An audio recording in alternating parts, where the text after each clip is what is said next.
Mga Lodi, don't skip ads po tayo, maraming salamat sa patuloy ninyong pagsuporta.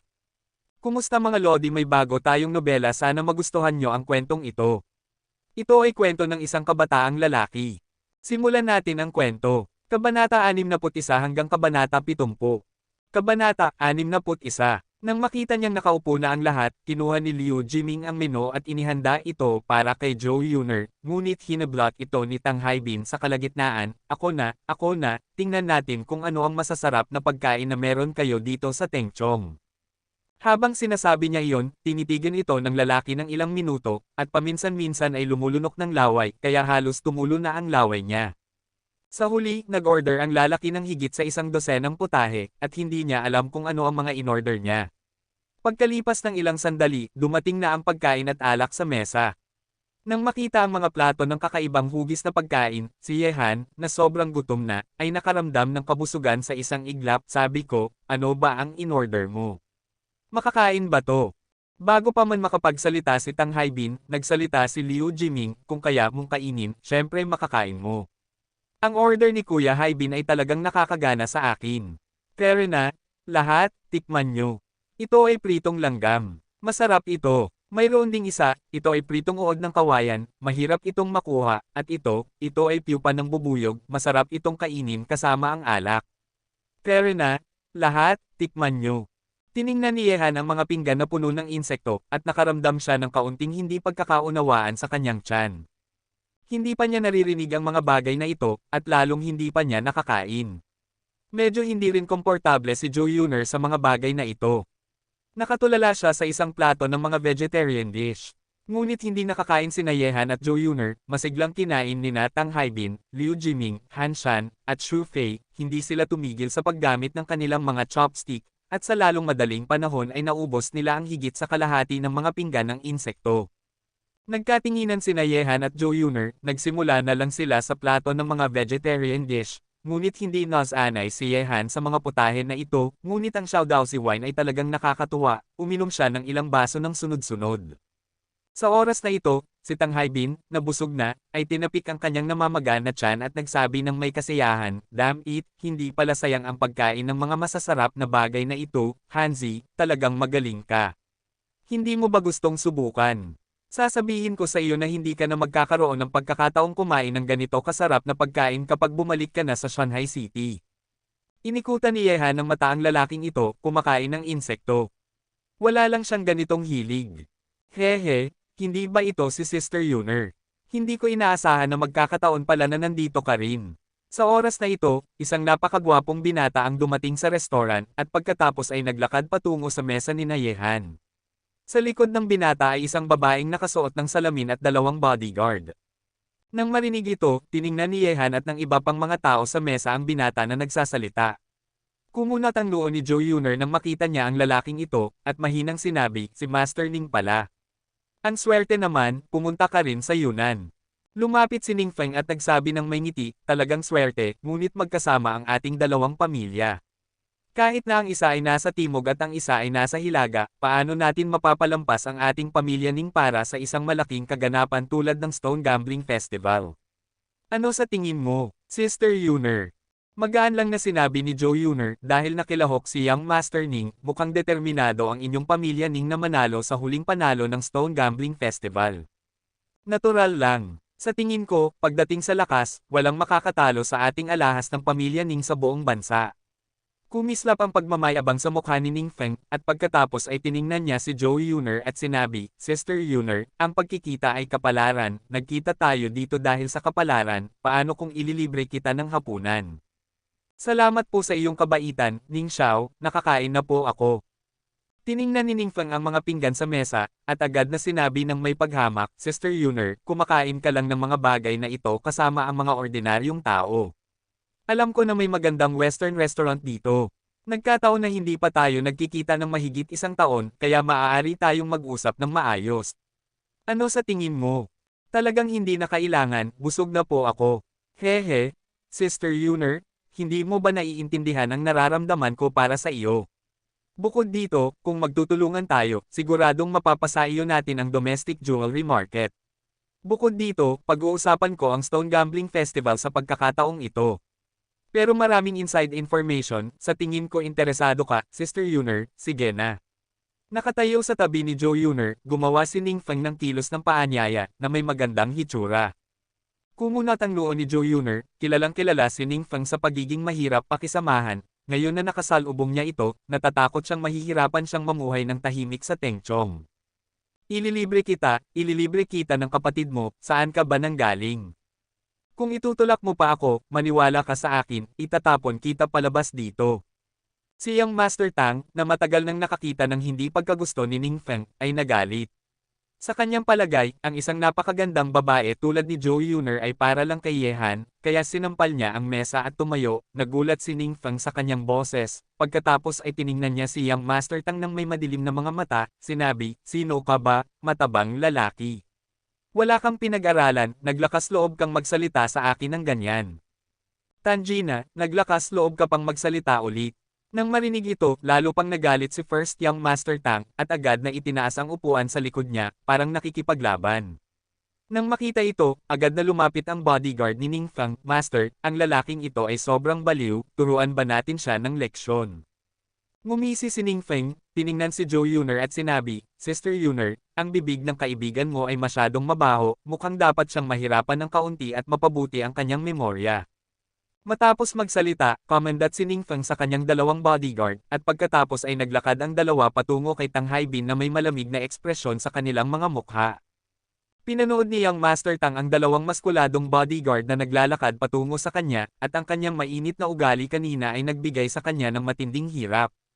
Okay lang sa kanya na takutin ang mga taong tulad ni Ning Feng, ngunit kung talagang gusto niyang labanan ang mga bodyguard na ito, siya ay isang matabang karne na hindi katanggap-tanggap, kaya ibinaling niya ang kanyang tingin kay Yehan na nasa tabi niya.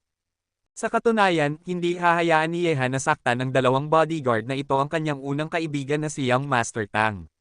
Pagkatapos ay si Ning Feng ay may kapatid na si Yuner sa kaliwa at kapatid na si Yuner sa kanan, na nagalit na kay Yehan. Kaya, nang makalapit lang ang dalawang bodyguard ni Ning Feng sa tabi ni Yehan, tumayo siya at hinaranggan ang dalawang bodyguard. Masyado nang huli para bumalik ngayon.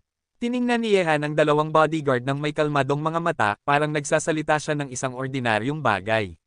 Nang makita ito ni Ning Feng, isang ngisi ang sumilay sa sulok ng kanyang bibig, at siya ay isa pang ignorante sa kanyang senadoryas. Itutulak na sana ng dalawang bodyguard si Yehan palayo, ngunit nang sabay-sabay na sumugod ang dalawa, nakatayo lang si Yehan doon na parang nakaugat. Mukhang nakikinig ka ng husto sa amo mo. Tumawa si Yehan, bigla ang lumamig ang kanyang mga mata, at nang akmang gumalaw ang dalawang bodyguard, gumalaw na siya, gamit ang dalawang kamay, ang nakakatakot na Beng Fist ay tumama sa lupa na parang dalawang martilyo. Sa katawan ng dalawang bodyguard, may dalawang malalakas na tunog, at ang katawan ng dalawang bodyguard ay lumipad pabaliktad na parang saranggola na naputol ang tali ng 2 o 3 metro, at nabasag ang ilang mesa at upuan. Nang marinig ang ganitong ingay, nagulat ang mga taong kumakain sa restoran at nagtinginan. Nagulat din si Ning Feng. Ang kanyang dalawang bodyguard ay nagretiro mula sa Special Forces. Walang problema para sa isa sa kanila na makipaglaban sa 10, ngunit natalo sila ni Yehan sa isang galaw. Nagulat sina Liu Jiming, Li Shan, at Xu Fei nang makita na si Yehan ay may ganitong lakas. Karaniwan ay hindi masyadong nagsasalita si Yehan, at naisip lang nila na si Yehan ay anak ng isang mayamang pamilya. May ganitong nakakatakot na kapangyarihan sa tila mahina niyang katawan. Hoy! Ngumiti ng may pagmamalaki si Young Master Tang kay Ning Feng sa sandaling ito, at sinabi, Damn it, ang galing pala na magkaroon ng dalawang bodyguard, at gusto mo akong turuan ng leksyon. Maniwala ka sa akin, sasampalin kita hanggang sa mamatay ka ngayon. Nang marinig ito, lalo pang dumilim ang mukha ni Ning Feng. Tiningnan niya si Joe Yuner at sinabi, hindi ko inaasahan na magkakaroon ng ganitong lakas na master sa tabi ng kapatid ko. Bastos si Ning Feng ngayon, ngunit huwag kang masyadong magmalaki sa lugar na ito ng Tengchong. Ang mga taong masyadong baliw ay karaniwang hindi nagtatapos ng mabuti, marahil mamamatay sila sa kalye bukas. Binabanta mo ba ako? Humarap si Yehan at tiningnan si Ning Feng, at sinabi, huwag mong isipin na ang pagkakaroon ng magandang background sa pamilya ay magpapakitang tao ka, maraming tao sa mundong ito ang maaaring tapakan ka hanggang sa mamatay, ngayon, umalis ka na, huwag mo akong hayaang itapon ka palabas. Kabanata 62. Sige, aalis na ako, pero tandaan mo ako. Ngumisi ng malamig si Ning Feng kay Yehan at lumingon. Tiningnan ni Yehan ang kanyang likuran at sinabi, kung gayon, nais kong pasalamatan si Young Master Ning sa iyong pag-aalala, pero huwag kang magkaroon ng masamang panaginip sa gabi. At saka, si Sister Yuner ay hindi mo basta-basta maaring tawagan. Umaasa akong magbabago ka kapag nagkita tayo sa susunod. Palitan mo ang tawag at tawagin mo akong Miss Joe. Nang marinig ito, nanlumo si Ningfeng at naglakad palabas ng restoran na may malamig na paghinga, ang kanyang kasama at bodyguard ay sumunod sa kanya. Nang marinig ni Joe Yuner ang sinabi ni Yehan, napaka-sweet ng pakiramdam niya. Tiningnan niya si Yehan. Nainggit ang lalaking ito dahil kay Ningfeng. Nang mag-isip-isip, si Joe Yuner, na galit pa rin kay Yehan, ay biglang nakaramdam ng ginhawa at isang tamang damdamin ng tamis. Miss Joe? Ang pamilya Ning ay may napakalakas na koneksyon sa Tengchong sa ngayon. Sa pagkakaalam ko, malapit siya sa pamilya Ruan. Sabi ni Liu Jiming. Kumunat ang noo ni Joe Yuner nang marinig ito, at sinabi, ang pamilya Ruan, hindi ko inaasahan na may koneksyon ang pamilya Ning sa pamilya Ruan, mukhang malaki ang ambisyon ng pamilya Ning sa pagkakataong ito sa Stone Gambling Festival. Malakas ba ang pamilya Ruan? Tanong ni Yehan sa kanilang dalawa. Talagang malakas, sabi ni Liu Jiming, mayroong 4 na pangunahing pamilya sa Yunnan na kumokontrol sa produksyon ng mga hilaw na bato, ito ay ang Yan, Ruan, Kun, at Ba. Ang mga pamilyang ito ay hindi lang kumokontrol sa produksyon ng hilaw na bato, kundi mayroon din silang kasaysayan ng 100 taon at malalim ang kanilang ugat dito, at bawat pamilya ay may mga pribadong sundalo, umaasa sa malalim na koneksyon at lakas dito, maliban kung ito ay isang tao na kanilang kinikilala, mahirap para sa mga ordinaryong tao na makipag-ugnayan sa kanila. Sinabi ni Joe Yuner, kung ang pamilya Ning at pamilya Ruan ay konektado, mukhang dapat tayong maging maingat sa pagkakataong ito sa Stone Gambling Festival, marahil sila ang magiging pinakamalaking kalaban natin. Nagkakaisang tumango ang ilan sa kanila, at umalis na sa restoran pagkatapos kumain, ngunit hindi pa rin busog sina Yehan at Joe Yuner, kaya't naghanap sila ng ibang makakain. Inutusan nila sina Liu Jiming at ang iba pa na umuwi na, habang natatawa na iniisip na nagde-date sina Yehan at Joe Yuner. Alas 7 na ng gabi, maliwanag ang mga ilaw sa kalye, maraming tao ang dumadaan, maraming mga kabataan ang namimili, at ngayon ang oras para simulan ang nightlife, naglalakad sina Yehan at Joe Yuner sa gitna nila, na para bang sila ay bahagi na ng grupo ng mga nagde-date. Hey! Naiinggit ka ba kanina? Habang naglalakad sa kalye, iniyuko ni Joe Yuner ang kanyang ulo upang tingnan si Yehan, ang kanyang mga mata na kumikislap ay tila may sweet na ngiti. Ngumiti si Yehan at sinabi, ayaw kong maging naiinggit, masyadong maasim iyon, hindi bagay sa akin. Nang marinig ito ni Joe Yuner, agad siyang umungol, malinaw na hindi siya nasiyahan sa sagot ni Yehan. Gayunpaman, muling tumawa si Yehan, ngunit kung sino man ang magpapainggit sa akin, tinitiyak kong hindi niya alam ang tungkol sa kanyang sariling ama. Swerte lang si Ningfeng kanina, at may 2 bodyguard na nagprotekta sa kanya mula sa kapahamakan. Sa mga salitang ito ni Yehan, umayos ang mukha ni Joe Yuner, tiningnan siya at sinabi, magaling kang makipag-usap. Pagkatapos, sa isang natural na kilos, hinawakan ni Joe Yuner ang malaking kamay ni Yehan, naramdaman niyang hawak siya nito sa kanyang mahina at walang buto na kamay. Nagtaka si Yehan sandali, pagkatapos ay pinigilan ito ng mahigpit. Marahil panahon na para kumpirmahin ang kanilang relasyon. Pagkatapos ng pag-alis sa hadlang, naglakbay sina Yehan at Joe Yuner sa kalye na parang magkasintahan, nag-iiwan ng mga halakhak na nakakainggit. Narinig niya na ang IQ ng mga kababaihan na umiibig ay bumababa. Si Joe Yuner ay ganito sa kasalukuyan. Karaniwang siya ay mukhang matalino, mapagpasyang, at kalmado. Ngayon ay parang naglalaro lang siyang parang batang babae, kumukuha ng mga bagay at nagtatanong kay Yehan kung maganda ito, kung maganda ba siya dito, at iba pang mga paksa. Siyempre, si Yehan ay patuloy na tumutango sa mga bagay na ito, ngunit bilang isang unang karanasan sa pag-ibig, sa wakas ay naniwala siya na ang pagsasama sa mga babae habang namimili ay isang anyo ng mental at pisikal na torture. Noong namimili siya kasama ang kanyang kapatid na si Yeching noon, hindi pa siya nakaramdam ng kahit ano, ngunit ngayon ay nararamdaman na niya iyon. Hindi namamalayan, nakarating ang dalawa sa isang barbecue stand habang namimili. Nang makita ang mga barbecue na ito, agarang nagprotesta ang tiyan ni Yehan. Sa katunayan, nagugutom na siya pagkatapos mamili kasama si Joe Yuner sa loob ng mahabang panahon. Si Joe Yuner ay medyo nagugutom din, tinakpan niya ang kanyang bibig na may ngiti nang marinig ang tunog mula sa tiyan ni Yehan, at sinabi, bakit ka lang nakatayo dyan, umorder ka na ng pagkain, gusto mo bang ako pa ang umorder para sa iyo? Umusog si Yehan, tumakbo at umorder ng maraming karne at ilang vegetarian dishes sa abalang tiyahin. Ito ang mga pagkain na makapagpuno sa kanyang tiyan, at pagkatapos ay umupo ang dalawa sa isang bakanting mesa. Sa restaurant na ito, hindi marami ang tao na kumakain ng barbecue, at kasama sina Yehan at ang iba pa, 3 mesa na lang ang natira. Sa kaliwa ni Yehan ay isang malakas na binata na walang damit sa itaas. Ang binata ay nasa paligid ng 20 taong gulang. Mukhang nag-e-enjoy siya sa kanyang pagkain, tila para sa kanya, ang barbecue na ito ang pinakamasarap na bagay sa mundo.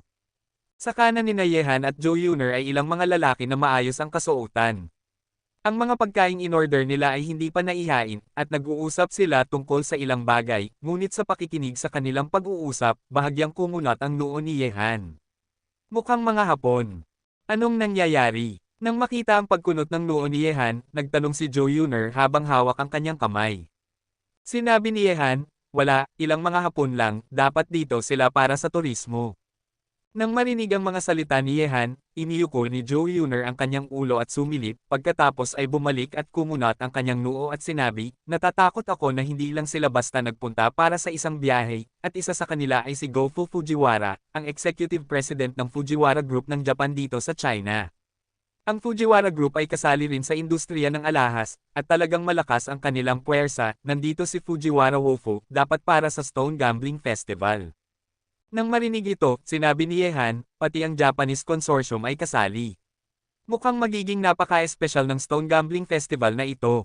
Pinahid ni Joe Yuner ang kanyang noo at sinabi, talagang magiging napaka-espesyal. Ang ating lokal na Ning's Jewelry, Lies Jewelry, at iba pang malalaki at maliliit na jeweler, kasama ang Fujiwara Group ng Japan, at ang Woes Jewelry mula sa Xiangjiang, natatakot ako na magpapadala sila ng mga tao upang makilahok sa Stone Gambling Festival na ito. Ang mga pamilyang ito ay mga higanti sa industriya ng alahas, at hindi madali para sa atin na makamit ang pinakamalaking benepisyo. Pinatpat ni Yehan ang likod ng kamay ni Joe Yuner at sinabi, huwag kang mag-alala, nandito ako. Talagang may tiwala ka sa sarili mo. Ngumiti si Joe Yuner ng mapait. Ang mga tao na pumupunta sa Stone Gambling Festival ay hindi madaling pakisamahan. Ang kanyang negosyo sa alahas ay nagsisimula pa lang, at ang kanyang reputasyon at background ay masyadong mahina. Kung hindi dahil sa antas ni Zhou Mingshan, wala itong kahulugan, ang kanyang negosyo sa alahas ay baka matagal nang nakain ng malalaking lokal na jeweler. Paano siya makikipagkumpetensya sa mga higanting ito na may ganitong lakas? Hindi nagmamalasakit si Yehan nang makita na walang gaanong tiwala si Joe Yuner sa kanyang sarili. Sa huli, mapapahanga niya ang mga tao gamit ang kanyang mga yin at yang na mata. Sinabi ni Yehan, hindi ba ang jewelry store ng pamilya Joe ay may magandang reputasyon sa China? Sa pananaw ni Yehan, kasama si Zhou Mingshan, ang hari ng stone gambling sa Timog, tiyak na makakapasok ang jewelry store ng pamilya Joe sa first-class jewelry industry sa China, ngunit halata na ang jewelry store ni Joe Yuner ay kaunti lamang ang kilala sa Shanghai City.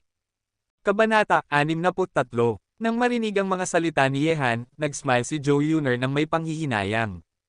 Sa totoo lang, hindi mo alam, kahit na ang aking lolo ay may katayuan bilang hari ng pagsusugal sa Timog, hindi siya nag-aalaga sa negosyo ng alahas. Gusto kong magukit ng mga pinakamahusay na likha sa mundo, ngunit ang aking ama at ang kanyang henerasyon ay hindi interesado sa industriyang ito, kaya't ang negosyo ng alahas ng pamilya Joe ay naitatag lamang sa aking henerasyon. Sa lakas at reputasyon, hindi ito kasing ganda ng mga lokal na tindahan ng alahas. Naiintindihan ko. Tumango si Yehan ng lihim, at nagtanong muli, sa pamamagitan ng paraan, malakas ba ang alahas ng pamilya Ning sa China? Base sa tono ni Ning Feng, mukhang may tiyak na katayuan ang alahas ng pamilya Ning sa China. Tumango si Joe Yuner at sumagot, ang alahas ng pamilya Ning ay itinatag ng hari ng pagsusugal sa Hilaga. Pagkatapos ng 3 henerasyon ng pamamahala ng pamilya Ning, isa na ito sa mga higanti sa industriya ng alahas sa bansa. Hindi maikikaila ang kanilang lakas, at ang kanilang benta ay umabot sa buong bansa. Tungkol naman sa alahas ng pamilya Liu, mas matagal na silang umiral kaysa sa alahas ng pamilya Ning at mas malalim ang kanilang pundasyon. Gayunpaman, mahalagang banggitin na ang mahinang pamamahala sa mga nakaraang taon ay nagdulot sa alahas ng pamilya Liu na bumagsak sa mga nakaraang taon, at mayroon din silang krisis sa kanilang kapital na Kedena, ang kanilang lakas ay hindi na kasing ganda ng dati. Tuldok-tuldok-tuldok. Habang nag-uusap ang dalawa, isang malaking mesa ng barbecue ang nasa kanilang harapan. Nang makita ang mga inihaw na gintong hita ng manok, agad na tumaas ang gana ni Yehan na hindi pa busog at nagsimula na siyang ubusin ang pagkain sa mesa. Bagaman kumakain pa rin si Jo Yuner, mukhang mas maganda ang kanyang pagkain kaysa sa mabilis na pag-ubos ni Yehan. Gustong-gusto ng mga babae ang tahimik at eleganteng pagkain, ngunit si Yehan na gutom ay hindi alintana ang mga bagay na ito. Para sa kanya, ang pagpuno sa tiyan ang pinakamahalagang bagay. Baga, anong klaseng pagkain ito? Makakain ba ito ng tao?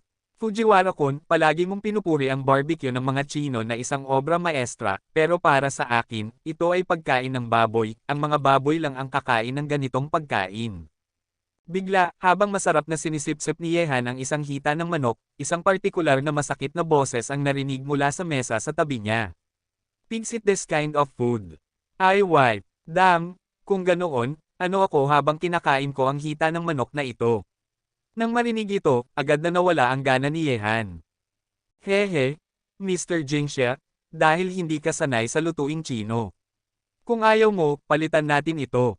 Narinig kong may masarap na inihaw na buong tupa dito. Sabi ni Gofo Fujiwara ng may ngiti. Kalimutan mo na, hindi ko titikman ang pagkain ng mga Chino.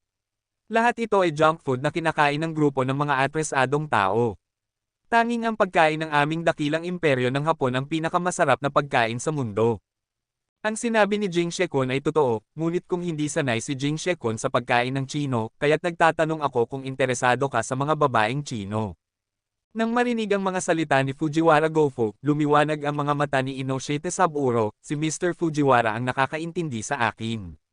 Narinig ko mula sa aking lolo na marami siyang naaliw na mga babaeng Chino nang maglakbay siya sa lupang ito. Sinabi niya na napaka-interesante ng mga babaeng Chino. Hey, syempre, dapat maghanap si Fujiwara ko ng higit pa mamaya. Putang ina mo, maliit na Japan, kung hindi ka kakain, bayaran mo ako at umalis ka na, basta sabihin mo pa ang isang bagay, papatayin kita. Bago matapos si Inoshite Saburo, ang malakas na binata sa likod ni Yehan ay agad na inihagis ang buto ng manok na kinagat niya at tumama ito sa mukha ni Saburo Inokita. Baga, Chino, naghahanap ka ng kamatayan. Si Inoshite Saburo, na tinamaan ng hita ng manok na inihagis ng malakas na binata, ay agad na nagalit na may mapanlikhang ekspresyon sa kanyang mukha. Putang ina mo, maliit na Japan, paano mo ako maaring puwersahin?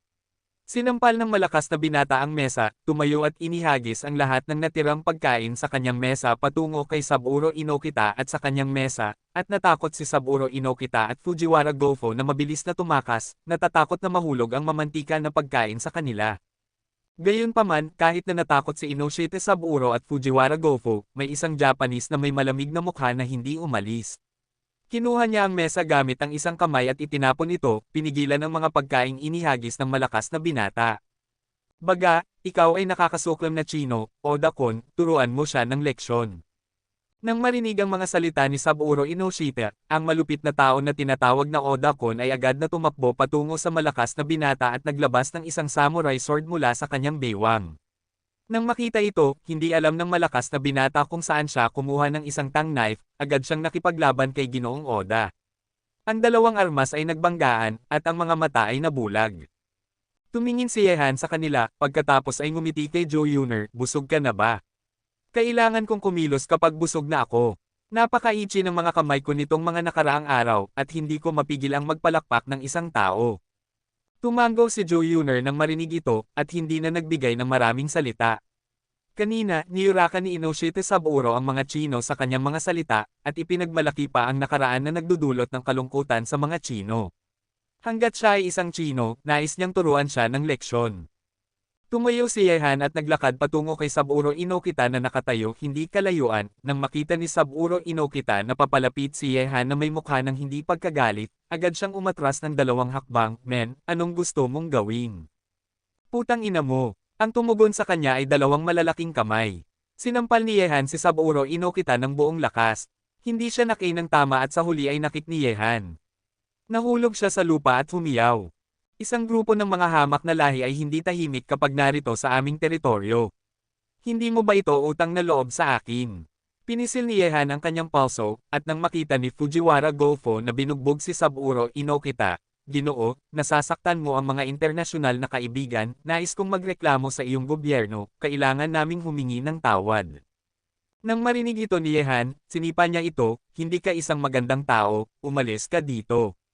Si Go Fujiwara ay sinipa ni Yehan sa katawan ni Inoshite Saburo, parehong umuungal sa sakit, at si Yehan ay walang pakialam, tulad ng ganitong uri ng tao na nagsasabi ng kanilang sariling lahi bilang nakatataas, pinapabayaan ang ibang lahi at kahit na nag-iinsulto sa kanila, hanggat sila ay mga dugong Chino, hindi sila makapagpigil sa kanilang mga kamay at paa, at ganito si Yehan. Siya ay isang standard na galit na kabataan. Para sa panahong iyon sa kasaysayan, siya ay isang kahihiyan sa puso ng bawat Chino. Ngunit sa sandaling natapos na ni Yehan ang pagtuturo kay Fujiwara Go-Fu at Inoshite Saburo, isang nakakasilaw na kutsilyo ang tumama mula sa likuran niya. Kung ang kutsilyong ito ay naipasa, tiyak na mamamatay si Yehan. Yehan, mag-ingat. Nang makita ang kutsilyong tumitama kay Yehan mula sa likuran, agad na sumigaw si Joe Yuner. Kabanata 64. Naramdaman ng malamig na hangin na dumarating mula sa likuran, lumipat ng isang hakbang sa kanan si Yehan, sa ganoong paraan ay naiiwasan ang kutsilyo ni Xiao Tian. Ngunit nang lumihis ang kutsilyo, biglang nagbago ang hawak ni Xiao Tian, mula sa patayo na slash ay naging paalang na slash, na parang isang sinag ng liwanag na umatake sa ibabang bahagi ng tiyan ni Yehan. Nang makita ito, umungol si Yehan, ang Dragon Scale Dagger ay lumitaw na sa kanyang kamay sa hindi malamang pagkakataon. At agad siyang sumugod, ang Dragon Scale Dagger ay sumalpok sa Samurai Sword, naglabasan ang mga spark, at pagkatapos ay may isang malakas na tunog, ang Samurai Sword sa kamay ni Oda ay agad na nabasag, siya ay natakot at nagmadaling umatras, ngunit sa mga sandaling iyon, isang malakas na binata ang dumating sa likuran niya at isang malakas na suntok ang ibinigay, na nagresulta sa isang malakas na tunog, si Oda ay naitamba sa suntok, umaagos ang dugo mula sa kanyang bibig. Nakatayo si Yehan at tiningnan ang malakas na binata. Bagaman hindi siya nag-aral ng internal strength, tiyak na siya ay sumailalim sa espesyal na pagsasanay, at ang kanyang mga kakayahan ay mas mabuti kaysa sa mga ordinaryong espesyal na puwersa. Putang ina, maliit na Japan, naglakas loob kang magpanggap dito, at huwag kalimutan kung kaninong teritoryo ito. Sa susunod, gawing mas maliwanag ang iyong mga trick. Tiningnan ng malakas na binata ang dalawang Fujiwara Wufo na nagtatangkang tumayo at ngumiti ng malamig. Tumitig si Fujiwara Wufo kay Yehan at sa malakas na binata na may madilim na mukha, nilalabag ninyo ang batas, nais kong magreklamo sa inyong gobyerno. Reklamo. Ako ang magrereklamo sa iyong lola, umalis ka dito, at kung magbigay ka pa ng isang salita, papatayin kita, maliit na Hapon. Nang marinig ito, tumingin si Go Fujiwara nang may galit at pinigilan si Saburo Inoshite na nais magbigay ng opinyon, at sinabi, bata, babayaran mo ito. Matapos sabihin iyon, hinailan niya si Saburo Inoshite palayo, si Oda ay tumingin kay Yehan at sa malakas na binata, nagliliyab ang malamig na liwanag sa kanyang mga mata, at umalis din. Nang makita ang grupo ng mga Hapon na umalis, ngumiti ang malakas na binata, naglakad patungo kay Yehan, at sinabi ng may malawak na ngiti, kapatid, maganda ang iyong kutsilyo at kasanayan. Ang pangalan ko ay Kunsang. Masaya akong makilala ka. Itinaas ni Yehan ang kanyang mga kamay at ngumiti, ang pangalan ko ay Yehan, at ang mga kapatid na Kunsang ay talagang mahusay din.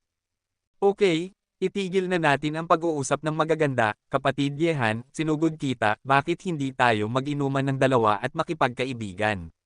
Sabi ni Kunsang kay Yehan ng may sinseridad. Ngumiti si Yehan at sinabi, iyan din ang iniisip ko. Haha, okay, talagang masayahing tao si kapatid Yehan. Tumawa si Kunsang ng 2 beses, at pagkatapos ay sinabi sa tiyahin na nag-aayos ng mesa, Aunt Lee, maghanda ka ng ilang appetizers para sa akin, nais kong makipag-inuman kay kapatid Yehan, ang mga pagkalugi ngayon ay nasa aking ulo, Kunsang. Sumagot si Aunt Lee, kapatid Kunsang, tinuruan mo ng magandang leksyon ang mga Hapon. Anong klaseng mga bastardo ang sinabi mo? Gusto kong cake ang matandang babae. Madalas kang dumating upang alagaan ang negosyo ng matandang babae. Ang pagkain ngayon ay sa aking asawa, ako ang nag-aanyaya sa iyo. Matapos sabihin iyon, nagtrabaho si Aunt Lee. Nagtinginan at ngumiti sina Yehan at Kunsang, at pagkatapos ay umupo sa isang malinis na mesa. Tumingin si Kunsang kay Joe Yuner at sinabi ng may ngiti, kapatid Yehan, anong swerte? Nakahanap ka ng ganitong kagandahang asawa, nandito ka ba para maglakbay? Ngumiti si Yehan at sinabi, nandito ako para sa ilang negosyo, ngunit maganda ang tanawin sa Tengchong, pero bago kami dito, hindi kami pamilyar dito. Alam ba ni kapatid Kunsang kung saan may mga interesante dito? Tumawa si Kunsang ng malakas at sinabi, kapatid Yehan, tama ang tanong mo. Walang lugar sa Tengchong na hindi ko, Kunsang, pamilyar. Paano kung ganito? Dadalhin kita bukas upang maglibot, bukas. Ang aming Temple of the Reclining Buddha ay isang libu-libong taong templo dito, at may mga eksperto na nakatira dito, at karamihan sa mga dumadalaw ay pupunta sa Temple of the Reclining Buddha upang sumamba. Ang Temple of the Reclining Buddha, ayon kay kapatid Kunsang, mukhang magandang lugar iyon. Sabi ni Yehan na may ngiti, kung gayon, titingnan natin ang lugar na ito bukas, at pagkatapos ay hihilingin kung maging tour guide si kapatid Kunsang. Kapatid Yehan, gusto kong makipagkaibigan sa mga katulad mo. Tulad ng mga maliit na hapon na matatanda kanina, gusto ko silang patayin ng kutsilyo. Sabi ni Kunsang nang may galit, at pagkatapos ay sinabi muli, ngunit kapatid Yehan, nagpa siya kang pumunta sa Tengchong sa panahong ito, kaya't mag-ingat, kamakailan ay medyo hindi mapayapa ang Tengchong, at maraming tao mula sa iba't ibang larangan ang dumating dito. Nang marinig ito, tahimik na tinanong ni Yehan, ano ang tinutukoy ni kapatid Kunsang? Magulo ba ang Tengchong ngayon? Sabi ni Kunsang, kapatid Yehan, may hindi mo alam. Ito ang araw ng pagbubukas ng Stone Gambling Festival dito. Maraming mga jeweler mula sa China ang dumating dito, ngunit hindi mahalaga kahit dumating sila. Ang mahalaga ay ang mga tao na kasama nila. Ang alahas ng pamilya Ning sa Hilaga, ang grupong ito ay hindi alam kung paano makipag-ugnayan sa pamilya Ruan, hindi lang iyon, nagkaisa rin sila sa pinakamalaking gang sa Yunnan, at ang alahas ng Goo mula sa Xiangjiang, at nagdala rin sila ng Xiangjiang. Bukod dito, huwag maliitin ang lakas ng mga Hapon na dumating dito. Narinig ko na marami silang dinalang mga eksperto. Tungkol sa ibang maliliit na jeweler, nagdala rin sila ng sarili nilang mga tropa. Ngunit kapag nag-away tayo, magiging magulo ang Tengchong sa loob ng ilang panahon. Nang marinig ang sinabi ni Kunsang, agad na kumunat ang noo ni Yehan at Zhou Yuner. Mukhang masyado nilang iniisip ang Stone Gambling Festival. Ang mga higanti sa industriya ng alahas ay masyadong handa. Sa ibang salita, kumpara sa mga tao, wala silang anumang kalamangan. Nag-isip si Yehan sandali, at nagtanong kay Kunsang, kapatid Kunsang, sa pagkakaalam ko, kahit na may ilang ilegal na laban sa mga nakaraang Stone Gambling Festivals, hindi ito umaabot sa antas na ito.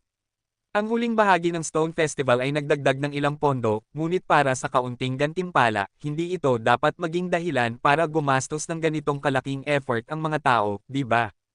Umiling si Kunsang at sinabi, hindi ko inasahan na alam ni kapatid Yehan ang tungkol sa Stone Gambling Festival, ngunit nagkakamali ka, kahit na ang $100 milyong ay hindi marami para sa mga tao, ngunit ang minahan na iyon ay nagiging dahilan ng inggit ng lahat.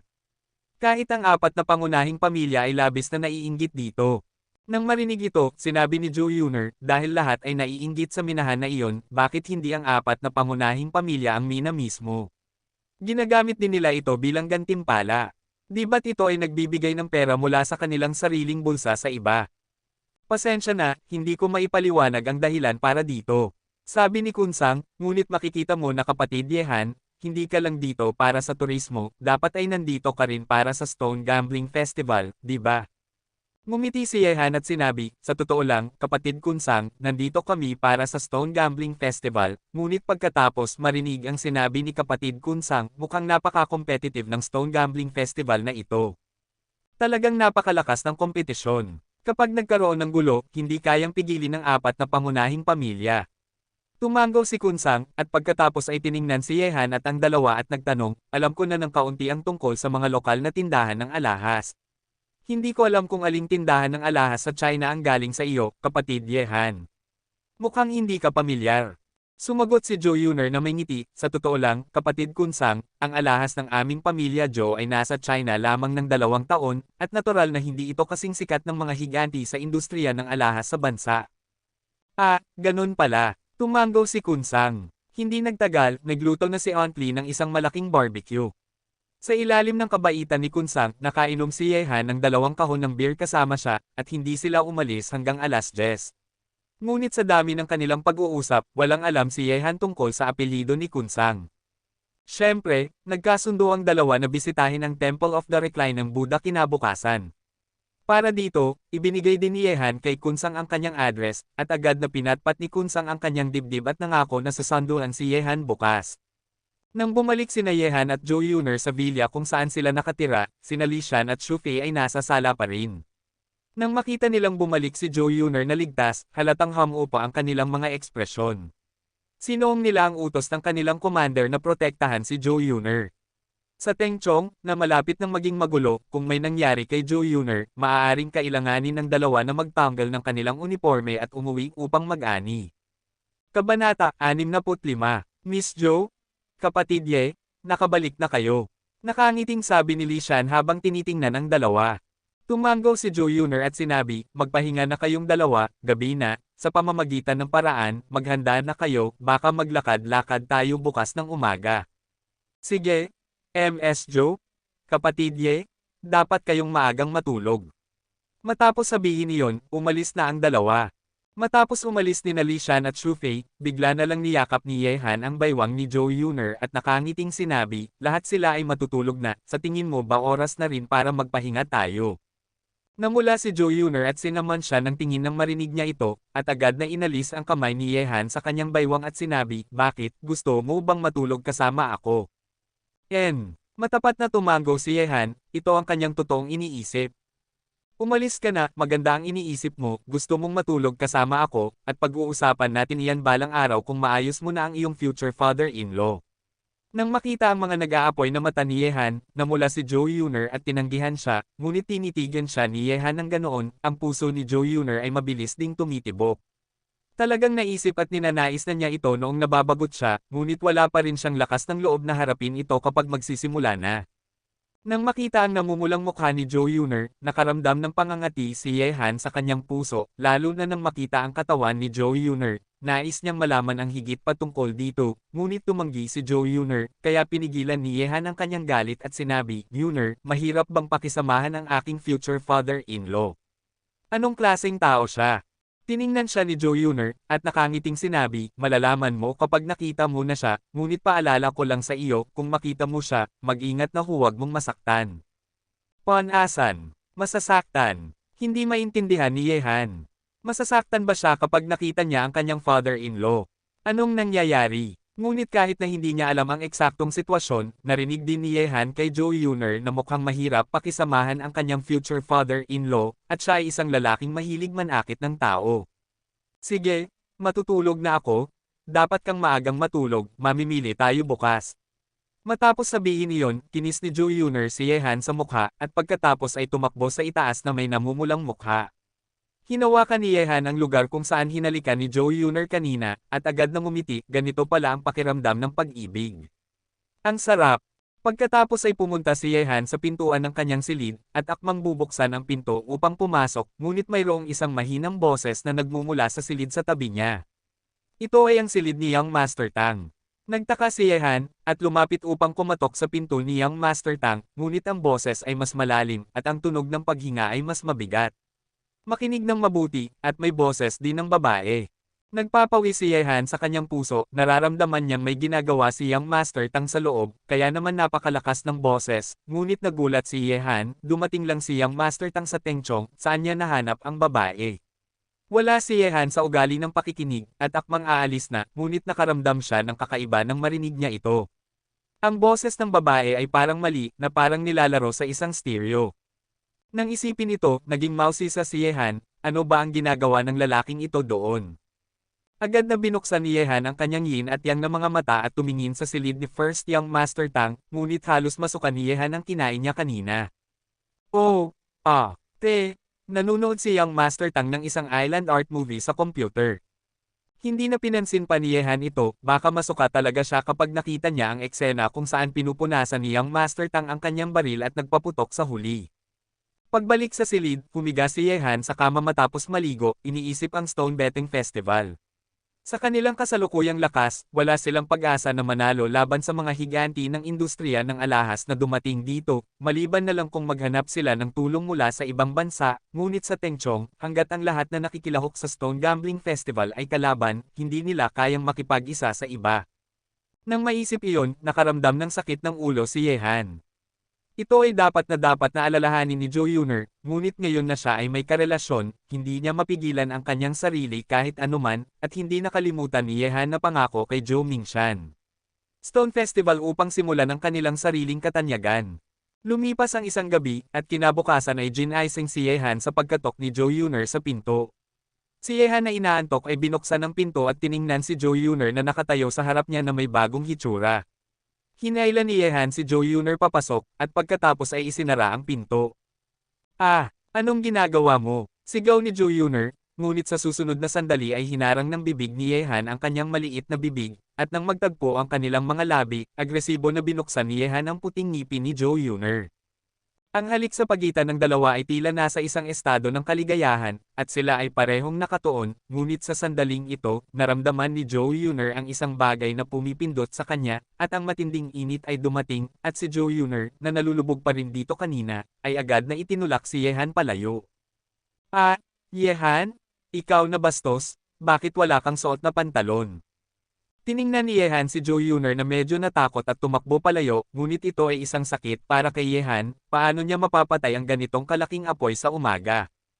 Wala, pumunta sa banyo para palamigan ang pangalawang master. 10 minuto ang lumipas, bumaba si Yehan mula sa itaas, ngunit sa sala, bukod sa mga taong nakatira rito, may isa pang tao. Nang makita si Yehan na pababa, agad na tumayo si Kunsang at sinabi ng may masayang ngiti, "Kapatid Yehan, medyo huli ka ng gising. Kung hindi ka tinawag ng aking kapatid kanina, sinipa ko na ang iyong pinto." Tumingin si Yehan kay Jo Yuner, na medyo namumula pa rin ang mukha, at nahihiyang sinabi, "Kapatid Kunsang, pinag-antay kita."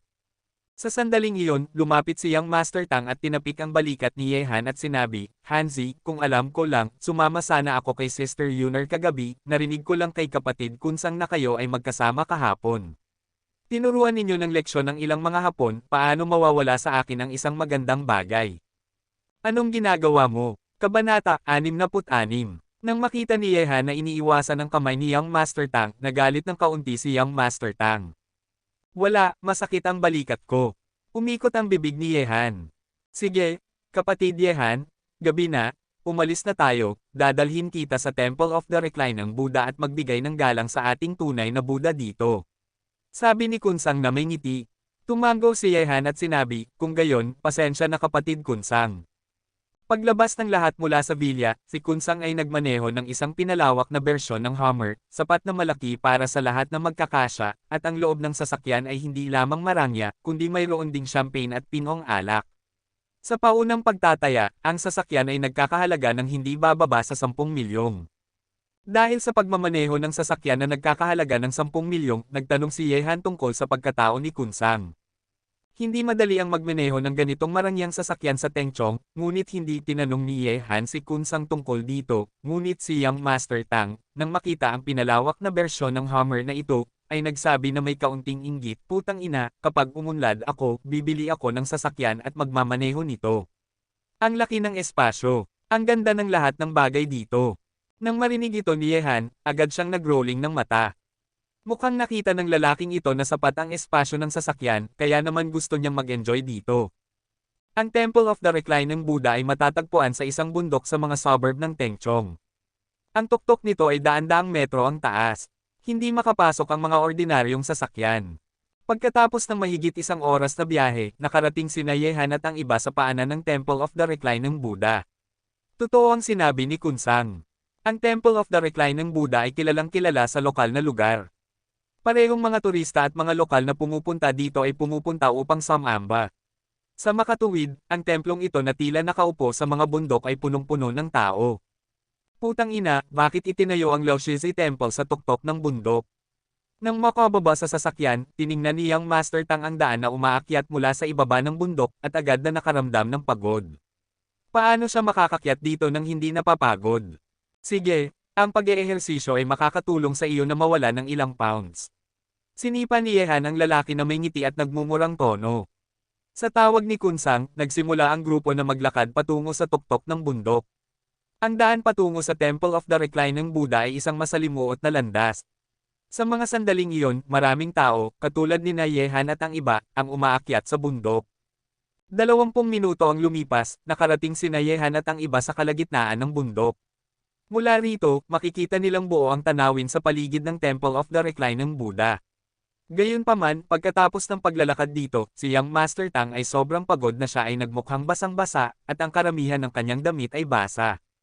Nagtawanan si Kunsang nang makita ito, at sinabi, "Kapatid Tang, isang pag-akyat sa bundok lang ito, masyado kang mahina."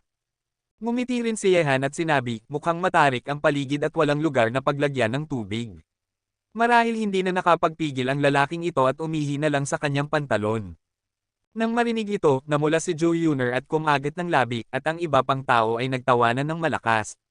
Siyang Master Tang ay nagalit at tumingin ng masama kina Yehan at Kunsang, "Putang ina, ihiin ko kayo pareho mamaya." Nang marinig ito ni Yehan, nakaramdam siya ng kaunting pagkasuklam. Talagang naglakas loob ang lalaking ito. Ngunit matapos ang ganitong kalokohan, nawala ang pagod sa mga mukha ng lahat. Nakatayo si Yehan sa tabi ng bundok at tiningnan ang paligid. Bigla, napansin niya ang ilang green dragons na lumilipad sa paligid ng Temple of the Reclining Buddha. Sa eksenang ito, nagulat si Yehan at pagkatapos ay masusing nagmasid, lahat ng mga green dragons na lumilitaw na malabo ay nakadapa sa daluyan ng bundok sa anyo ng mga nakaluhod na dragon. Maaaring ito ang dragon's veins. Natakam si Yehan. Ang yin at yang na teknik ay nagagawa niyang makita ang ilang bagay na naiiba sa mga ordinaryong tao, tulad ng multo na nakita niya ng gamutin si Ginoong Lin sa nakaraang pagkakataon, ngunit ngayon ay talagang nakita niya ang dragon's veins. Sa Feng Shui, ang dragon veins ay tumutukoy sa mga kayamanan ng Geomantecs. Kung may dragon veins sa Temple of the Reclining Buddha, tiyak na hindi simpleng lugar ito. Sa mga sandaling iyon, napansin ni Yehan na may isang tao na may dalang balde ng tubig sa malayo sa gilid ng bundok na lumalakad patungo sa tuktok na parang lumilipad. Ang taong ito ay naglalakad sa gilid ng bangin, nakasuot ng gray na robe ng monghe, at mula sa malayo, karamihan sa mga tao ay hindi makikita kung ano ang hitsura ng taong ito. Ngunit iba si Yehan. Agad niyang nakita ang matandang mukha ng taong ito at tinatayang ang matandang ito ay higit sa 70 taon na. Isang matandang higit sa 70 taon ang may dalang balde ng tubig, at kaya pa rin niyang maglakad sa matarik na bangin. Mabilis na naglakad si Yehan sa daan ng bundok, at sa wakas ay naniwala siya sa mga sinabi ni Kunsang na may mga master sa Temple of the Reclining Buddha. Ang matandang ito ay malinaw na isang cultivator at mas malakas kaysa sa kanya. Marahil ay napansin nito na may nanonood. Sa mga sandaling iyon, kuminto ang matandang monghe na may dalang balde ng tubig at tiningnan si Yehan. Isang ngiti ang lumitaw sa kanyang matandang mukha, ngumingiti siya kay Yehan. Nang makita ito, nagulat si Yehan, anong malakas na pakiramdam. Ang distansya sa pagitan nilang dalawa ay 300 hanggang 400 metro. Kahit sa ganitong distansya, kaya pang maramdaman ng matanda siya. Anong nangyayari? Nang makita ni Yehan na nakatulala, nilapitan siya ni Joe Yuner at nagtanong ng may pag-aalala. Nang marinig ito, umiling si Yehan at hindi nagbigay ng paliwanag. Maaaring hindi maniwala si Joe Yuner sa mga bagay na ito kahit sabihin pa niya. Pagkatapos, nagpatuloy ang grupo sa pag-akyat patungo sa Temple of the Reclining Buddha. Sa mga tinig ng mga reklamo ni Young Master Tang, nakarating sina Yehan at ang iba sa tuktok ng bundok isang oras mamaya. Pagtingin sa paligid, may isang malaking templo na may mga magkasunod na courtyard sa tuktok ng bundok. Ang mga tunog ng mga kampana ng Budismo ay umuugong sa tuktok ng bundok na ito, at bukod sa mga pilgrim na dumating dito upang sumamba, may ilang mga monghe rin na naglalakad sa paligid. Putang ina, ang dami ng tao sa templong ito, pero sobrang luma, kapatid Kunsang, bakit hindi naglaan ng kaunting pera ang gobyerno ng Tengchong para ayusin ang lugar na ito? Tanong niyang Master Tang kay Kunsang na may reklamo. Ngumiti si Yehan at sinabi, alam mo, ang esensya ay ang natitirang kasaysayan at kultura. Matapos sabihin ito, biglang nakaramdam si Yehan ng malamig na panginginig mula kay Kunsang. Lumingon siya, ngunit nakita niyang nakatitig si Kunsang sa isang grupo ng mga tao na papalapit sa kanila na may malamig na mukha. Hey! Hindi ba si Young Master Kunsang ito? Sa pagkakataong ito, bihira na mayroon ka pang panahon para maglibang. Papalapit kina Yehan at ang iba ay isang matanda at isang batang lalaki, at sa likuran ng matanda at batang lalaki ay ilang tao. Sa mga sandaling ito, ang batang lalaki ang nagsasalita, at tinitingnan si Kunsang ng may pang-uuyam. Ngumisi si Kunsang, ang iyong kapatid na si Ruan Hong ay tila nasa ganitong mood, paano ako hindi? Hehe, Master Kunsang, paano mo ako maihahambing? Sa panahong ito, ang pamilya mo ay parang mga langgam sa mainit na kawali, nagmamadali sa paligid, di ba? Pero si Master Kunsang ay talagang may pinakamahusay na mentalidad sa ating bilog. Kaya mo pang maglibang ngayon, hinahangaan kita, Ruan Hong. Tiningnan ni Ruan Hong si Kunsang at ngumiti ng mahina, ngunit hindi pinansin ni Kunsang ito. Kabanata 67. Siguradong ito ay si Mr. Rong Fansheng, isa sa 7 hari ng pagsusugal sa Timog Silangang Asya. Nakatingin si Kunsang sa matanda sa tabi ni Ruan Hong. Bagaman ang matandang ito ay mukhang walang kaibahan mula sa isang ordinaryong matanda, ang kanyang mga mata ay napakatalam, parang mga matalim na espada, na hindi kayang tumitig ng mga ordinaryong tao. Nang marinig ang mga salita ni Kunsang, bahagyang tumango ang matanda at sinabi, "Ikaw ang batang-bata ng pamilya Kon, ipasa mo ang isang mensahe, kung ang pamilya Kon ay hindi makahanap ng master sa larong ito, nakatakdang mabaigaw ka." Nang marinig ito, nanlungo ang mukha ni Kunsang at sinabi, "Salamat, Ginoong Rong, sa iyong paalala. Ipapasa ko ito, ngunit hindi ka lang ang hari ng pagsusugal sa mundong ito. Kung nais mong manalo sa larong ito, maaaring hindi mo magagampanan ng maayos. Kailangan mong anyayahan ng pamilya Kon." Nilagpasan ni Rong Fansheng si Kunsang na may malamig na boses at umalis na may pag-alog ng kanyang manggas. Nang makita ito, ngumiti si Ruan Hong at sinabi kay Kunsang, "Master Kunsang, magkikita tayo sa laro. Umaasa akong maging kasing komportable at relax mo ngayon ang iyong karanasan." Matapos ang lahat, umalis na si Ruan Hong kasama ang kanyang grupo. Lumiko si Yehan at tiningnan ang matandang umalis. Ang taong ito ay may mga mata ng agila, may mga kamay na may mga kalyo, at isang mapaghimagsik na personalidad. Tila siya ay isang master na naglalakbay sa mga kasino sa buong taon. Putang ina, anong kalokohan ito? Kapatid Kunsang, sino yung mga tao kanina? Tanong ni Tang Haibin habang tinitingnan ang mga likod ng grupo ni Ruan Hong at nag-uling ng mga labi sa pagdismaya.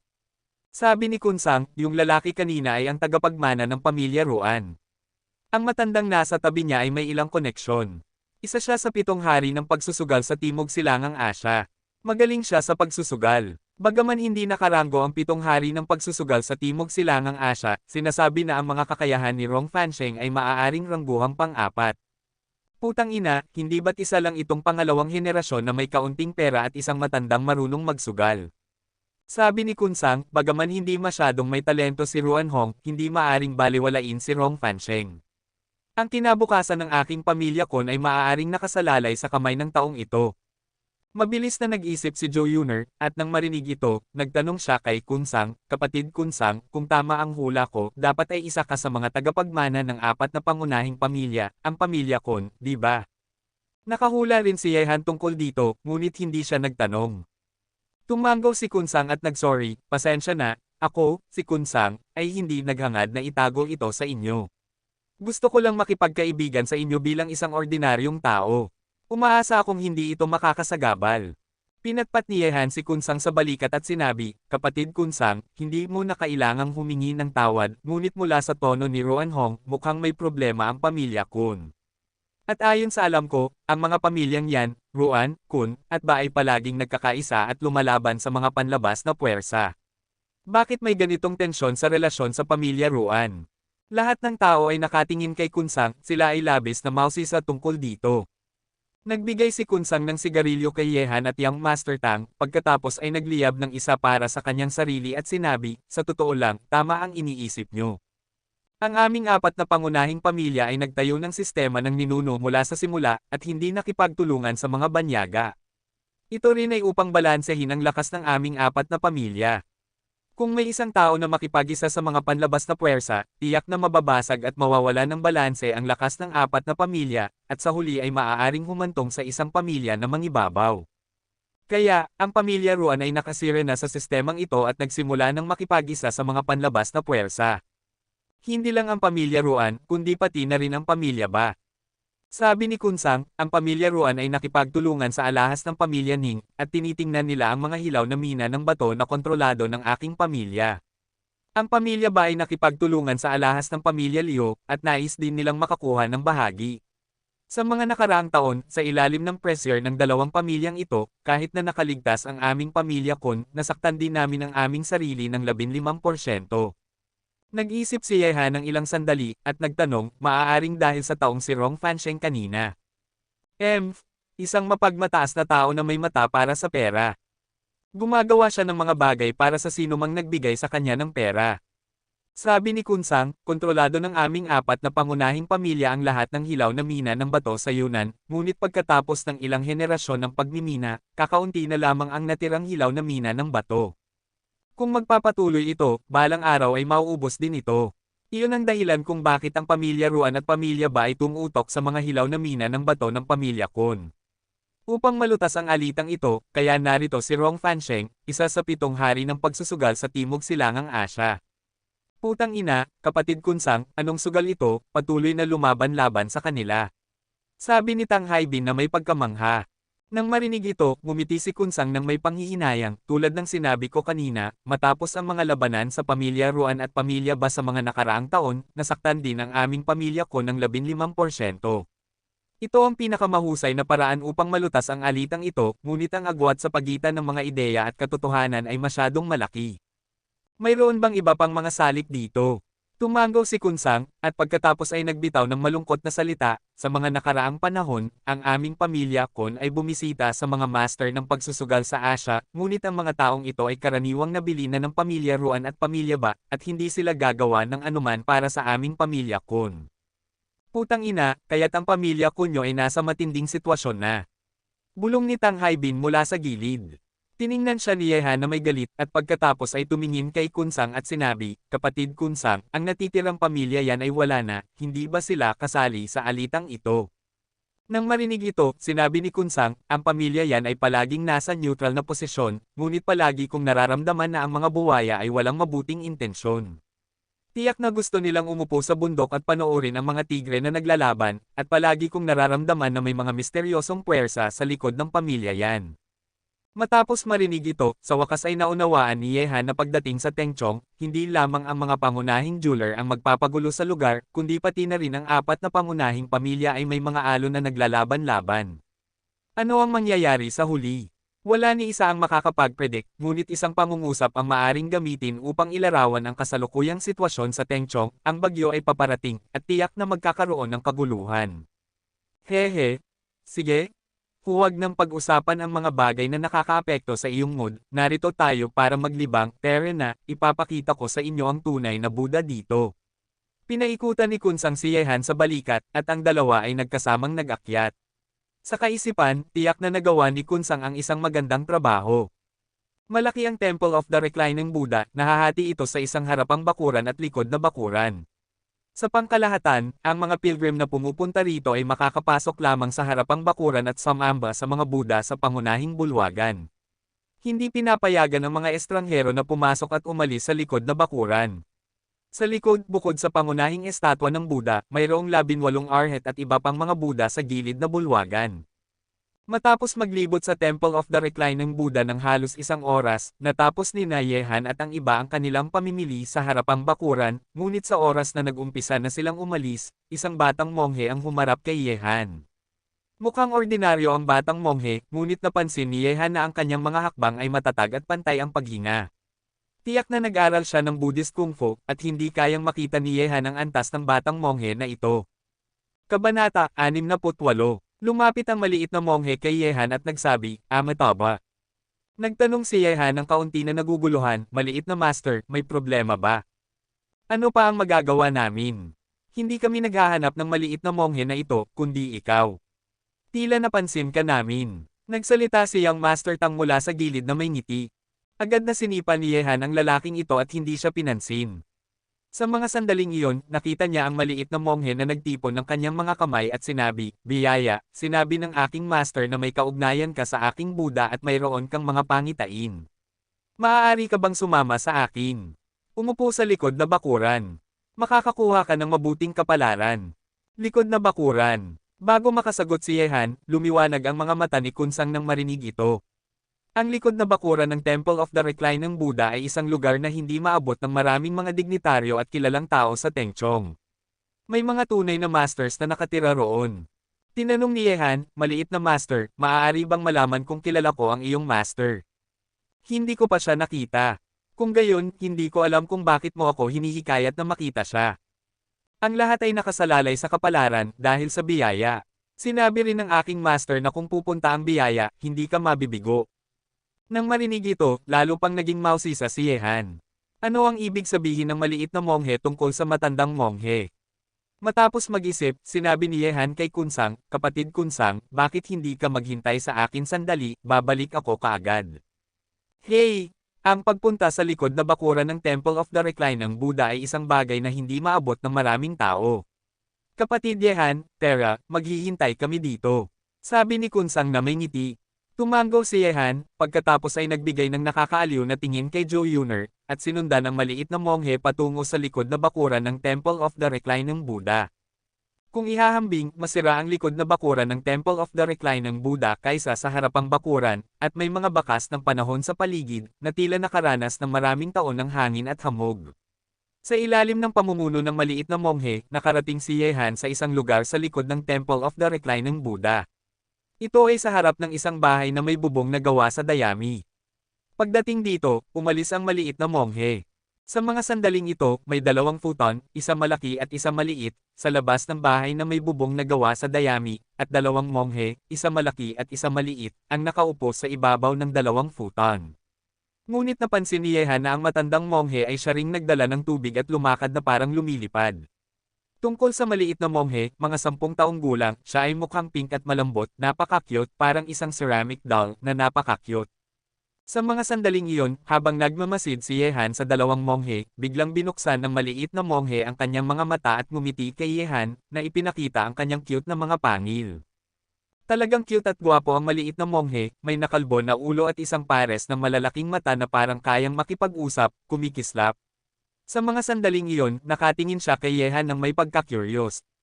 Marahil ay naramdaman niyang hindi sapat ang panunood, kaya't tumayo siya at lumapit kay Yehan, hinahawakan siya sa paligid, na parang pinagmamasdan ang isang paboritong laruan.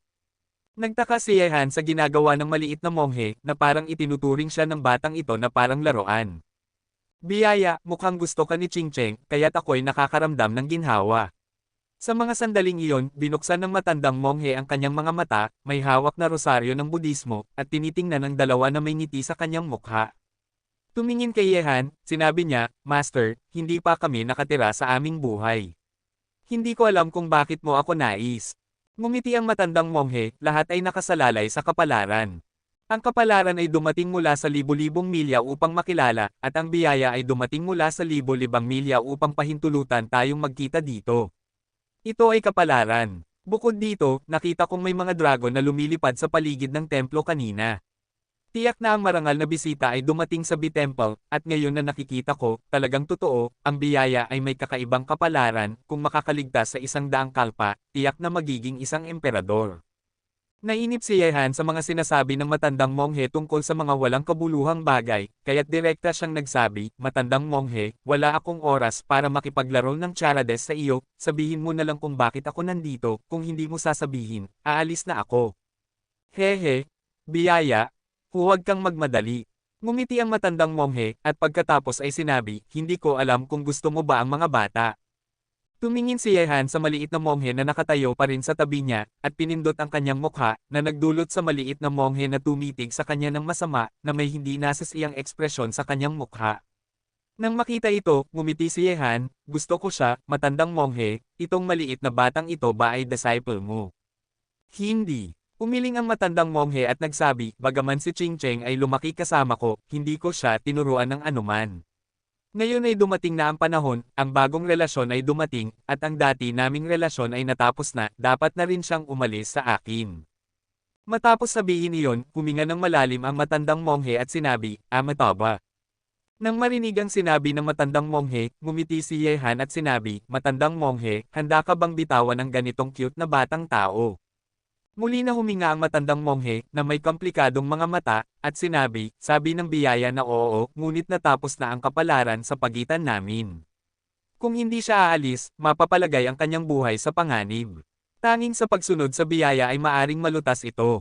Sumunod sa akin. Nang marinig ito, agad na tumawa si Yehan at sinabi, Matandang monghe, itigil muna ang pagsasalita sa akin tungkol sa mga Diyos at Diyosa, sa tingin ko ang iyong templo ay masyadong sira, hindi ba't ang maliit na nakabaldeng ito ay iyong illegitimate child, hindi mo na siya masuportahan ngayon, hayaan mo akong alagaan siya para sa iyo. Amataba, ngumiti ang matandang monghe, biyaya, nagbibiro ka. Hindi ako nag-asawa sa aking buhay. Paano ako magkakaroon ng mga anak? Ang dahilan kung bakit gusto kong sumunod si Ching Cheng sa biyaya ay dahil ang biyaya ay may kakaibang buhay at likas na katangian. Mayroon siyang kapangyarihan upang labanan si Ching Cheng, tanging ang ganitong uri ng kapangyarihan ang makakapagpanatili sa kanya na ligtas at buo. Kung hindi mo ito paniwalaan, subukan mo lang at malalaman mo. Medyo nalilito ang mga salita ng matandang monghe, ngunit naintindihan pa rin ni Yehan na may isang kapangyarihan sa katawan ng maliit na baldado, at ang kapangyarihan sa kanyang katawan ay nagiging nemesis ng kapangyarihan sa katawan ng maliit na monghe. Kinuha ni Yehan ang palad ng maliit na monghe, at ang internal strength sa kanyang katawan ay ipinasok sa kanya. Bigla, sa sandaling pumasok ang internal strength ni Yehan sa katawan ng maliit na monghe, isang nakakatakot na puwersa na parang umaagos na karagatan ang lumabas, at ang internal strength na ipinasok ni Yehan ay agad na bumalik. Sa isang sandali, nakita ni Yehan na mayroong itim na kapangyarihan sa dantian ng maliit na monghe, ito ay isang miniature na itim na dragon, at sa mga sandaling iyon, ito ay nasa malalim na tulog. Nagulat si Yehan, iyon ba ay isang puwersa? O talagang isang itim na dragon? Kahit ang kapangyarihan na inilabas habang natutulog ng malalim ay labis na nakakatakot. Kung ang laman ng maliit na baldado ay ganap na ma-release, hindi ma-imagine ni Yehan kung gaano ito katikot.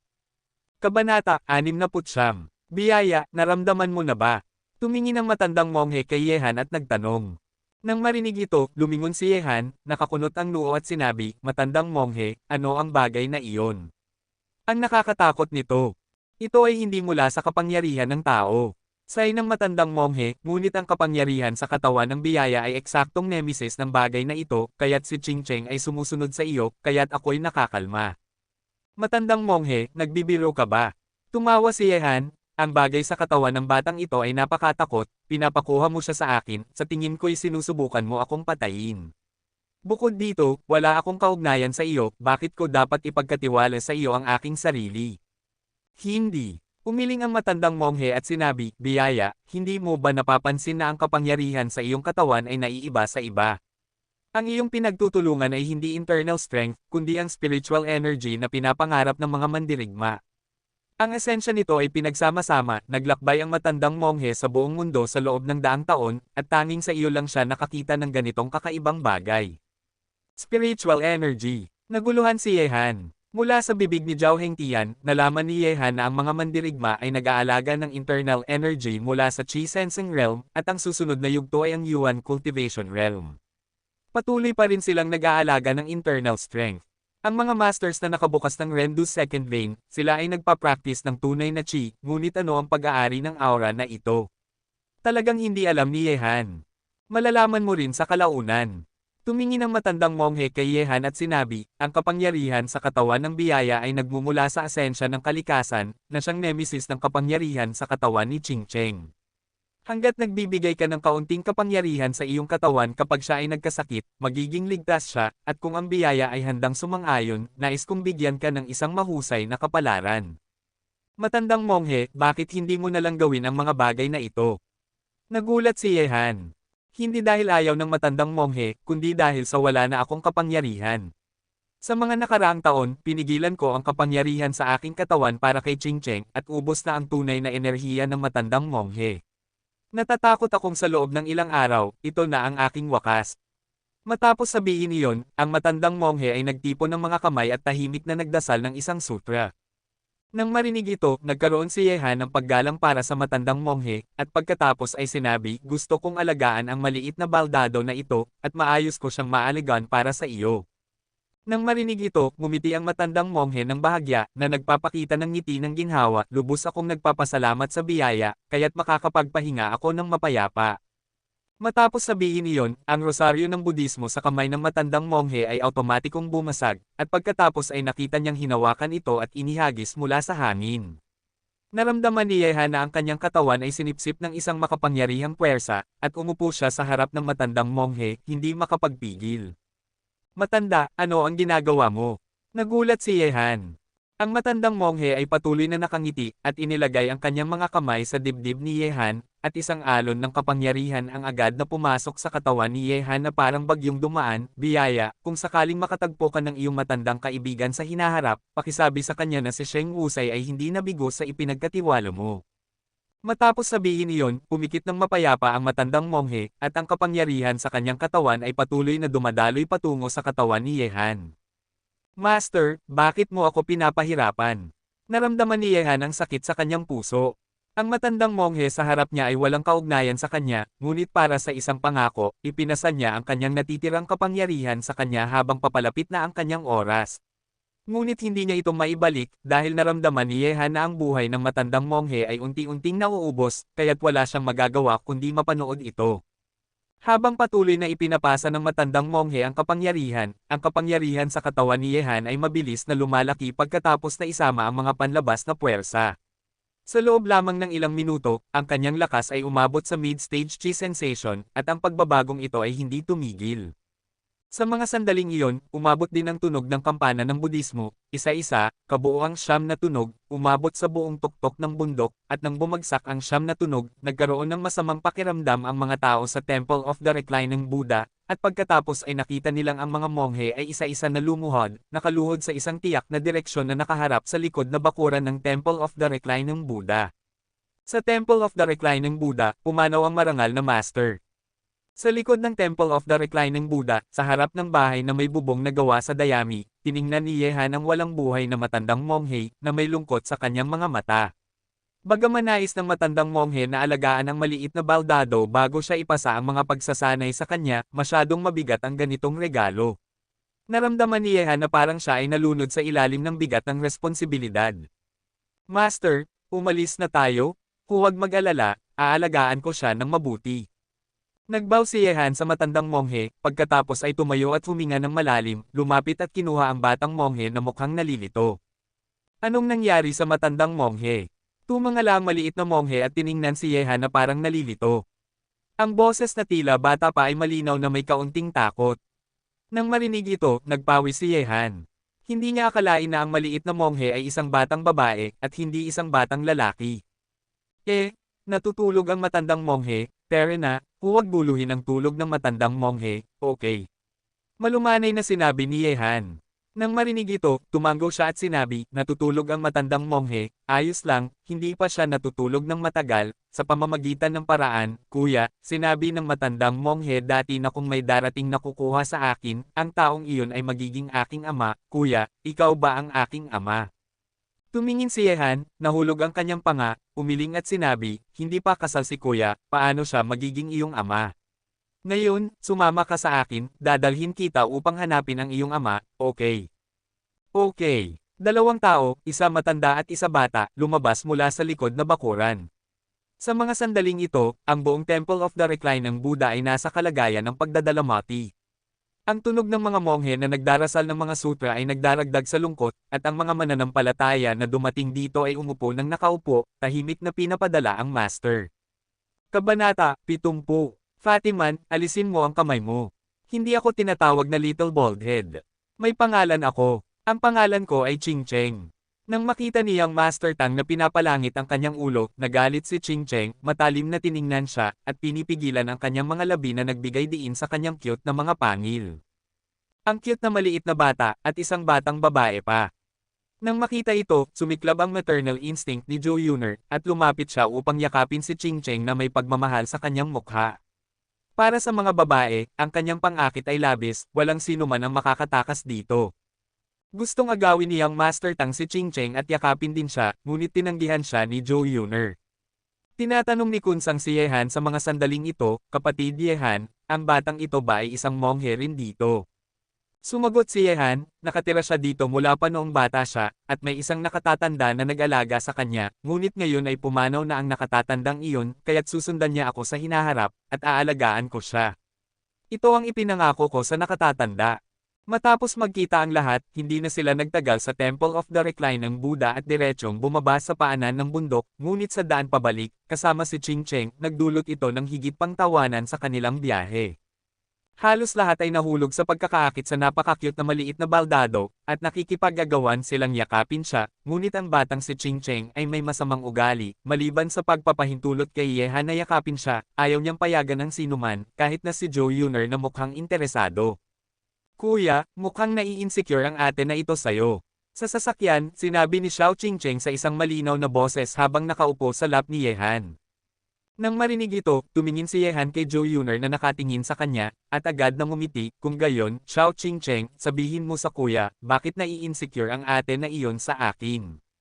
Ikiniling ng maliit na Qingcheng ang kanyang ulo at tiningnan si Yehan, na nagpakita ng dalawang maliit na pangil, at sinabi, nai-insecure siya dahil kaya mong yakapin ako, kuya, pero hindi siya pwedeng yakapin. Kuya, pagkatapos ni Ching Cheng, ikaw lamang ang yakap ko, okay. Haha, ang galing ni Ching Cheng.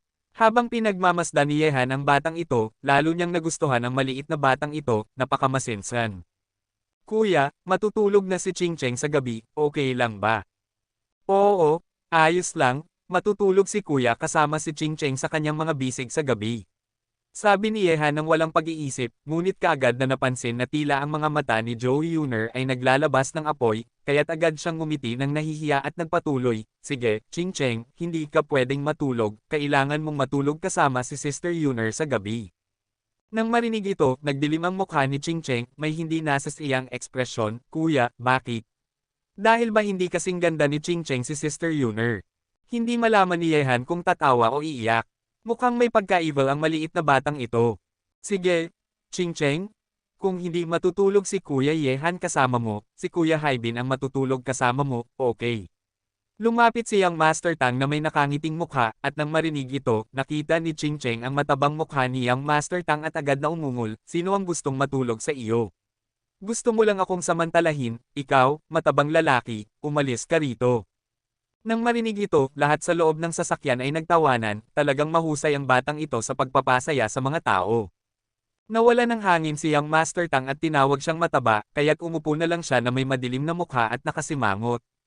Ngunit sa mga sandaling ito, bigla na lang bumangga ang isang malakas na putok mula sa labas ng sasakyan, at pagkatapos ay ang buong katawan ng sasakyan ay tumilapon ng ilang sentimetro sa kanan.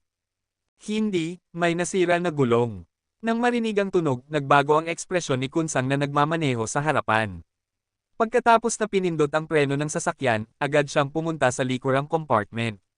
Si Li Shan at Xu Fei ay hindi na estranghero sa tunog na iyon, ito ay ang tunog ng sniper gun na sumira ng gulong ng sasakyan, kaya't agad nilang inilabas ang pistol na nakatago sa kanilang mga damit at nagmamasid ng maigi. Yakap-yakap ni Yehan si Xiao Qingcheng na may malamig na ekspresyon, at sinabi, may sniper, alas 7 sa kaliwa, at may 7 tao na paparating. Bagaman hindi nakikita ng mga mata ni Yehan ang mas malayo, ngunit sa ilalim ng kanyang pananaw, nakita niya ang 7 malabong anyo na papalapit sa kanila sa kagubatan, at lahat sila ay armado. Putang ina, sniper na naman, bakit tayo ganito kamalas? Medyo natatakot si Yang Master Tang nang marinig ang salitang sniper, at halos nahihi siya noong oras na iyon sa Shanghai City. Tumingin si Kunsang kay Yehan at nagkunot ng noo, at sinabing, kapatid Yehan, ano ang gagawin natin ngayon? Maliwanag na ang mga mamamatay tao na ito ay handang-handa. Ang mga gubat sa paligid dito, magiging buhay na target tayo sa loob ng sasakyan. Nang marinig ito, tumawa si Yehan at sinabi, syempre, lalaban tayo pabalik, kapatid Kunsang, lumabas tayo at makisalamuha sa mga mamamatay tao na ito sandali, at tingnan natin kung ano ang kanilang mga pinagmulan. Haha, ito ang gusto ko. Gusto kong makita kung sino ang gustong makipagdeal sa atin. Habang nagsasalita, agad na inilabas ni Kunsang ang isang 30 cm tang knife mula sa kanyang binti, na may nakakatakot na ekspresyon sa kanyang mukha. Tumango si Yehan at sinabi kay Li Shan at Xu Fei, kayong dalawa, protektahan niyo sila sa loob ng sasakyan, at ang labas ay iwanan sa amin. Huwag kang mag-alala, kapatid Yehan, nandito ang aming dalawa, walang makakasakit kay Miss Jo at sa iba. May nag-aalala na ekspresyon si Joe Yuner sa kanyang mukha, tinitingnan si Yehan at sinabi, mag-ingat ka, huwag ka masaktan. Naghihintay ako sa iyong pagbabalik. Hey, kailangan kong painitin ang iyong kama sa gabi. Kung masaktan ka, sayang ang oras na gawin iyon. Haha, maghintay kang makabalik kami. Matapos sabihin iyon, sinipan ni Yehan ang pinto ng sasakyan at tumalon kasama si Kunsang. Lumabas sila at nag-roll sa lupa, ngunit sa mga sandaling iyon, agad na yumangay ang sunod-sunod na putok ng baril. Ang tunog ng sunod-sunod na putok ay tila tunog ng mga masisikip na paputok. Ang mga dila ng apoy ay bumagsak sa lugar kung saan tumalon sina Yehan at Kunsang, ang ilang malalaking puno ay tinamaan ng stray bullets, at agad na nagliparan ang mga dahon sa paligid. Binuksan ni Yehan ang kanyang yinyang Dharma Eye, ang kanyang mga mata ay dumaan sa mga damo at puno sa paligid, mga 100 metro sa harap nila, mayroong 6 na mamamatay tao na may malamig na mukha na nakasuot ng camouflage vests, nakatayo sa likod ng ilang mga hadlang, nakatutok ang kanilang mga baril sa kanila, at sa sandaling kumilos sina Yehan, ang mga bala ay tatama sa kanila. Nang makita ang grupong ito ng mga mamamatay tao, agad na naisip ni Yehan si Machete. Ang grupong ito ng mga tao ay nagbigay sa kanya ng parehong pakiramdam tulad ng dalawang mamamatay tao sa Shanghai City noong nakaraang pagkakataon, labis na malamig.